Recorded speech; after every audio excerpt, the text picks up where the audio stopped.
বন্ধুরা সবাই কেমন আছো? সম্পার রান্নাঘরে সবাইকে স্বাগত। আজকে আমি পাউডার দুধের রসগোল্লা বানিয়েছি। এর আগেও আমি গরুর দুধের রসগোল্লা বানিয়েছিলাম, সেটা আপনাদেরকে দেখিয়েছিলাম। এবারে আমি পাউডার দুধের রসগোল্লা বানিয়েছি, আপনাদেরকে কিভাবে বানিয়েছি সেটাই দেখাবো। পুরো ভিডিওটা দেখার অনুরোধ রইল। আমি 200 গ্রাম পাউডার দুধ নিয়েছি, চিনি, ভিনিগার দিয়ে ছানা কাটাবো, তার জন্য ভিনিগার নিয়ে নিয়েছি, আর এলাচ 3টে নিয়েছি। কোনা বসিয়ে দিয়েছি, কোনা এবার জল দিয়ে দিচ্ছি। জলটা হালকা গরম হয়ে গেছে, আমি এবার জলেতে পাউডার দুধ দিয়ে দিচ্ছি।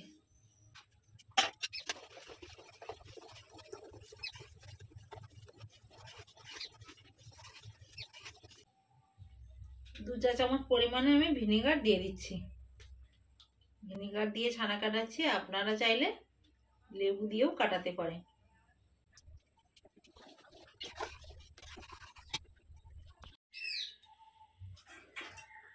বন্ধুরা দেখুন, ভিনিগারটা দিতে কত সুন্দর আমার ছানা কেটে গেছে। এবার আমি ছানাটা নামিয়ে নেব।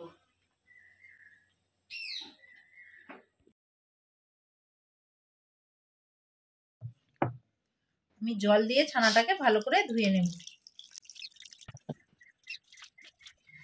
জল দিয়ে ভালো করে ধুয়ে নিয়েছি। জলটা ঝরে গেছে, এবার আমি ছানাটাকে ভালো করে মেখে নেব। হাতে তালু দিয়ে ছানাটাকে মেখে নেব।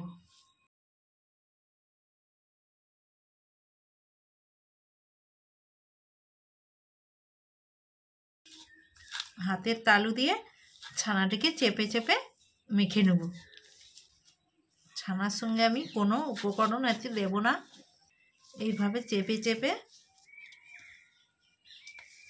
ছানা মেখে নেব, না হলে রসগোল্লাটা ফেটে যেতে পারে।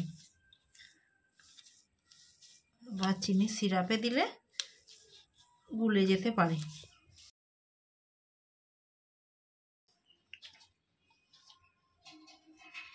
কতটা মসৃণ হয়েছে। যত ছানাটিকে এভাবে হাতের তালু দিয়ে ঘষে নেব, রসগোল্লাটা তত সুন্দর হবে।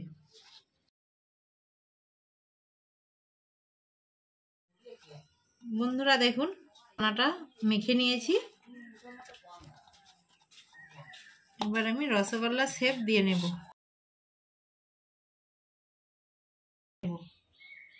দেখুন বন্ধুরা, এই রকম ছোট ছোট রসগোল্লাটা তৈরি করে নেব।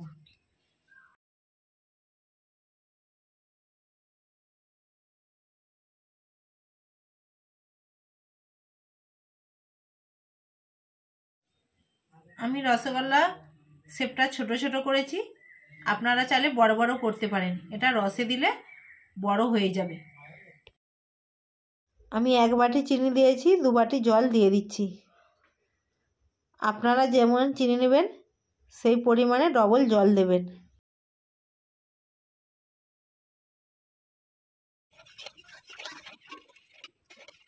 বন্ধুরা দেখুন, চিনির শিরাটা ফুটে গেছে। এবার আমি ছোট এলাচ ফাটিয়ে দিয়ে দিচ্ছি। চিনির শিরাটা ফুটে গেছে, এবার আমি মিষ্টিগুলো দিয়ে দিচ্ছি। এবার মিষ্টিগুলো দিয়ে দিচ্ছি রসের মধ্যে।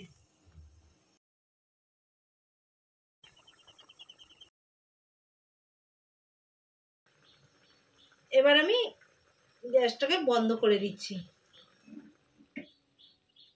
দেখুন বন্ধুরা, কত সুন্দর ফুলে উঠেছে রসের মধ্যে মিষ্টিগুলো।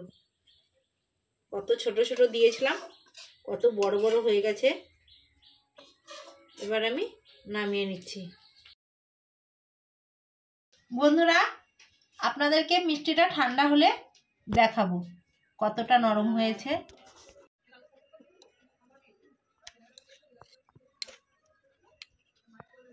দেখুন বন্ধুরা, রসগোল্লাটা কত সুন্দর হয়েছে।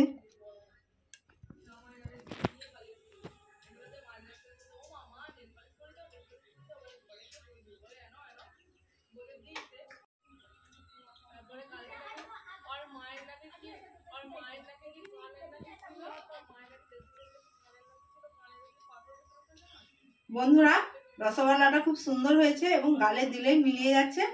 আপনারা বাড়িতে এই রেসিপিটা ট্রাই করবেন। আমার ভিডিও যদি আপনাদের ভালো লেগে থাকে বেশি বেশি করে লাইক, কমেন্ট এবং সাবস্ক্রাইব করে আমার পাশে থাকবে।